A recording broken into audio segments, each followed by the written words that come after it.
السلام علیکم dear viewers, آج کی ویڈیو میں ہم ایک نہایت خوبصورت، بامانی اور دل کو چھو لینے والے نام عافیہ کے بارے میں جانیں گے۔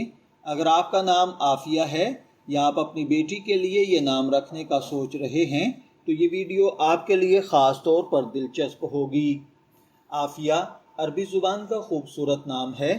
اس کے معنی صحت، سلامتی، عافیت، امن، سکون اور ہر قسم کی تکلیف سے حفاظت کے ہیں۔ عربی میں عافیت ایک بہت خوبصورت دعا بھی سمجھی جاتی ہے، اس لیے عافیہ نام میں ایک مثبت اور دعائیہ مفہوم پایا جاتا ہے۔ اسلامی اور عربی ثقافت میں عافیت کو بڑی اہمیت ہے۔ انسان دنیا میں بہت سی نعمتوں کا خواہش مند ہوتا ہے، لیکن صحت، امن اور سکون ایسی نعمتیں ہیں جن کے بغیر زندگی کی دوسری خوشیاں بھی ادھوری محسوس ہوتی ہیں۔ اسی وجہ سے عافیہ ایک ایسا نام ہے جس میں خیر، سلامتی اور بھلائی کو خوبصورت دعا شامل کی گئی ہے۔ عافیہ نام کی شخصیت کے بارے میں کہا جاتا ہے، اس نام کے معنی کی بنیاد پر عام طور پر عافیہ نام کو نرم مزاجی، محبت، سکون اور مثبت سوچ جیسی خوبصورت خصوصیات سے جوڑا جاتا ہے۔ ایسے نام رکھنے والے افراد کے بارے میں روایتی طور پر کہا جاتا ہے کہ وہ اپنے ارد گرد کے لوگوں کے لیے خیر خواہی اور محبت کا جذبہ رکھتے ہیں۔ تاہم یہ بات یاد رکھنا ضروری ہے کہ صرف نام کسی انسان کی پرسنالٹی یا فیوچر کا فیصلہ نہیں کرتا۔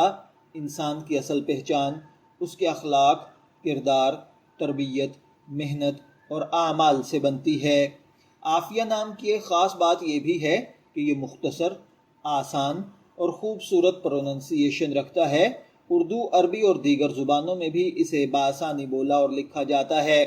اس نام کا مطلب انتہائی پازیٹیو ہے، جو اسے ایک خوبصورت انتخاب بناتا ہے۔ والدین جب اپنی بیٹی کے لیے عافیہ نام منتخب کرتے ہیں تو دراصل وہ ایک خوبصورت دعا کا مفہوم بھی اپنے بچے کے نام کے ساتھ جوڑتے ہیں کہ اللہ تعالیٰ اسے صحت، سلامتی، امن، سکون اور ہر قسم کی پریشانیوں سے محفوظ رکھے۔ ڈیئر ویورز، اگر آپ کو عافیہ نام کا مطلب اور دلچسپ معلومات پسند آئی ہیں تو اس ویڈیو کو لائک کریں، اپنے دوستوں اور خاندان کے ساتھ شیئر کریں اور ایسی ہی خوبصورت ناموں کے معنی جاننے کے لیے ہمارے چینل کو سبسکرائب کریں۔ اللہ تعالیٰ ہر عافیہ نام والی بیٹی کو صحت، خوشی، کامیابی، عزت اور ہمیشہ اپنی حفاظت میں رکھے، آمین۔ شبیر احمد کو اجازت دیجیے، پھر ملاقات ہوگی کسی نئے ٹاپک کے ساتھ۔ تب تک کے لیے اللہ حافظ۔